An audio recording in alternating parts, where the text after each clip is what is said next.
How high can Aptos go in 2025? Well, in today's video, I'm going to be sharing my 2025 price prediction for Aptos, where I'll be taking a look at the charts and sharing my thoughts and opinions as to where its potential lies. As I get into today's video, if you do find it useful and informative, smash that like button. If you are new to the channel, subscribe, and let's take a look at what's going on with Aptos. So guys, this is going to be a little bit tricky because there isn't a lot of data to go on, but we are going to give it a good stab as to where I think the price potential lies here when it comes to Aptos. So this particular chart is APT paired up with Tether. This is the one-day Binance chart. Now, as you can see, there was a lot of volatility right over here on the day of the launch. Okay, this is pretty consistent across most of the exchanges. I've had a look at KuCoin, I've had a look at Gate.io, etc. And essentially what we're talking about here is the dawn of time, 19th of October, seeing some pretty wild price swings. We have a low point coming in down at the bottom at $1, okay, and then we have the price rallying as high as $100. So we saw 100x, right, in a very short space of time. If we go ahead and snap on some of our data here, let's go ahead and just pull that across so we can see this a little clearly. It should be 10,000 exactly. Or 9,900%, okay, as you can kind of see there, going from $1 to a 99x, a $100 price. Okay, so we saw some wild price swings. On the day, it closed all the way back down here at 760. We've seen some pretty interesting volatility since. Okay, now we need to understand what's going on with this price action because things could get very wild very quickly. Now, in this video, we are going to use two main tools. We're going to use a Fibonacci retracement tool. This is a tool that's inside TradingView here, and obviously I have my own settings on it, but for the most part, it's quite standard. You can pause this if you want to take a look at them. We are using pretty much standard levels, specifically when it comes to the second tool we're going to go into, and that my fibs are on logarithmic scale because my charts are also on logarithmic scale. Okay, so we're going to use Fibonacci retracement tools, and then we're going to use a price action analysis called Elliott Wave. Elliott Wave is super powerful in my opinion. I did create a whole course on understanding Elliott Wave, the ins and the outs, how to implement it, all that kind of stuff over at 𝗕𝗘𝗪𝗏𝑐om. You can check that out, linked in the description below if you want to know more about Elliott Wave. But essentially Elliott Wave works very well. It tracks the buyers and the sellers, and based on their behavior, it will give you a predictive capability. Okay, and we're going to use both the Elliott Wave predictive capabilities in conjunction with the Fibonacci levels to understand support, resistance, and breakout areas, all based on the psychology and the buying and selling behaviors of the people buying and selling Aptos. Okay, so it can be a little bit complicated, but do stick with it because I'm going to give you a straight up target as to where I think things are going to go by the end of the video. Okay. So we have a low, we have a high, we're going to use Elliott Wave, we're going to use Fibonacci retracement tools, but I do want to urge that there's not a lot of data here, so it's going to be quite tough to do this, okay, but we're going to try our best. So the first thing we're going to do is we're going to measure this distance, right? So the first one that's of importance to me is this structure here. So all of this noise that happened in kind of day launch, I'm not that concerned about it. I'm not too focused about it. We can of course see that after launch there was a three-wave correction here, and that kind of then leads us into this next move. So for me, I'm focusing on this move to the upside. Everything that happened before, I'm going to just say and write it all off. It doesn't exist, simply because of this insane 100x on launch, and the corrective pattern here tells me that we finished it anyway. So it is what it is. But there will be people that will use that 100x and say history is repeating itself. I'm not going to do that, but I will show you what that is by the end of the video as well.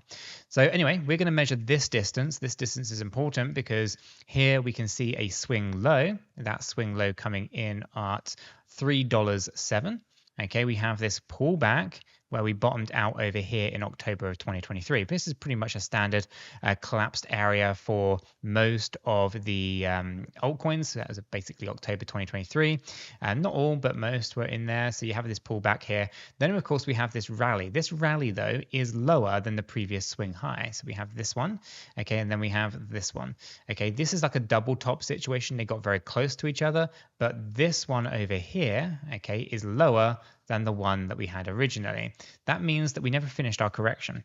And as such, we were going to predict out a new low, which we got. Okay, so we got this low over here. Okay, so this is a part of Elliott Wave that I guess, you need to follow the ins and the outs of it. But essentially, we measured this distance. We're going to park that. Okay, we're just going to move that over there out of the way for a second. Very important because we have a $3.07 low, right? So we're going to just kind of park that out of the way. The importance of the high that we had here, though, this high coming in up here at $20.40 and not getting breached, meant that this move to the downside was a possibility, of which we saw. So we have ourselves a WXY structure, okay, and it fills out perfectly. We then have to start to see a bit of a move to the upside. This is important, of course, because of a couple of things. One, we have the swing low at $3.07, the swing high at $20.40. Neither of those have been broken, okay? So from a price action analysis standpoint, everything that's going on in the middle here is a correction, okay? You can argue that we're just ranging between $3 and $20, but it's a bit broad to say you're ranging it. But for the most part, the importance of that in an Elliott wave theory is that this low point is now highly probable that it's going to be the reversal, and we're going to be looking for a breakout of that $20 level, okay? The reason for that is we are either an A, B, C structure or something better, okay? So great areas of accumulation. Anyone who's in our Discord server will know that I was buying Aptos on August 5th. I get lucky. From time to time, I get lucky like that. Essentially, I was buying in the August 5th lows. And yeah, so from there, I've seen some pretty decent profits so far. From August 5th, we have rallied up 148%. Now, this move to the upside is a little concerning. It to me looks like we might be in the beginning of something, but also it's kind of inconclusive. We have a good run here with a diagonal ending, so that's not too much of a concern. If we measure this move, it'll help us understand whether or not we have high probability of complete reversal or whether or not we are looking still for another potential move to the downside. So to me, yeah, it probably means that we haven't yet got into the next kind of major reversals, and this is actually a correction before dropping back down. So our range here, just for clarity on the video's sake anyway, 962 to 1098 is the area of rejection. Anything higher really is good, but we need 1361 to be impulsive.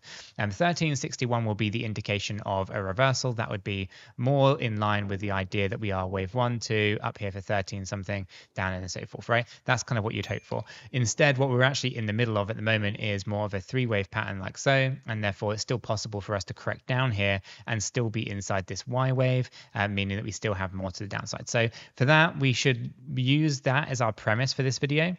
And the reason that this is important is we need to know how low we are in this correction to predict out how high we could go next. Essentially here, we'll be looking for Aptos to potentially come down.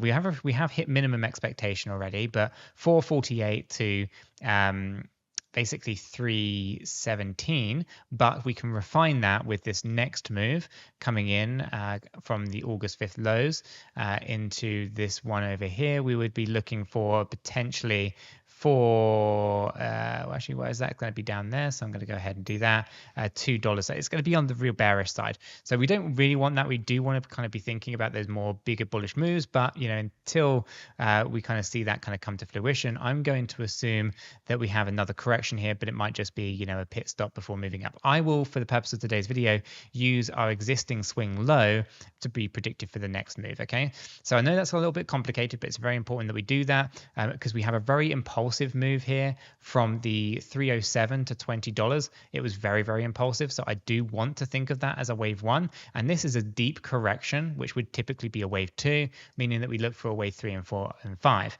Okay, now in terms of corrections on a wave 2, like I say, videos usually are quite complicated, but for this, we would typically look for a move quite low, so $3.07 up to the $20.40, right in that.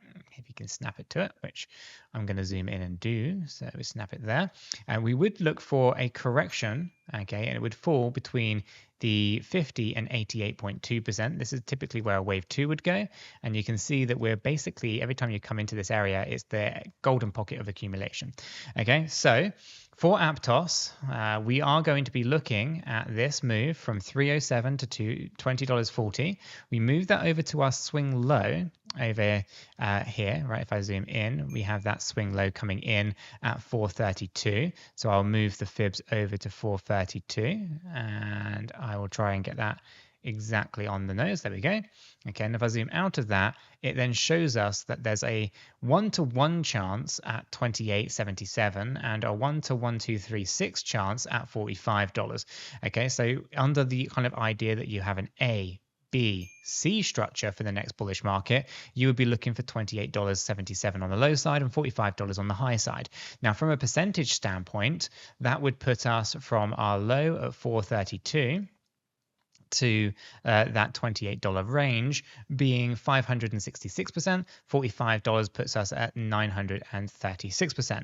Like I said, it looks very impulsive in the way that it goes. And an ABC structure is only one possible scenario. This looks like a typical kind of wave 2 area, meaning that we might actually find ourselves that this is a wave 1, a wave 2, and our wave 3 actually is going to be testing the all-time high for and then finally breaking it.